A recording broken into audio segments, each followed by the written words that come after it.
বন্ধুরা নমস্কার। স্বরচিত কবিতা টিকে তাঁরাই রয়। রূপ যৌবন মাংসপিণ্ড দুদিনের তরে, মল মূত্র রস রক্ত আছে তাতে ভরে। ওটি যখন একমাত্র লক্ষ্য হয়ে যায়, শেষ জীবন শূন্য বড় মৃত্যু অপেক্ষায়।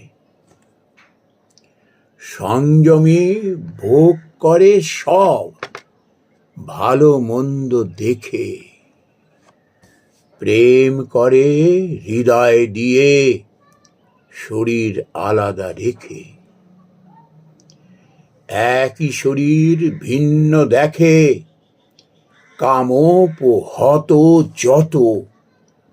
আহাম্মুখ মরে তাতে দুর্দশা শত। বুদ্ধিমানের রুচি ওই মাংসপিণ্ডে নয়, সদাচার সদ্গুণে টিকে দেখো রয়। শরীরটারে মন্দির করে টিকে তারাই রয়, কামনার আবিলতায় বিবেক যার নয়। নমস্কার বন্ধুরা।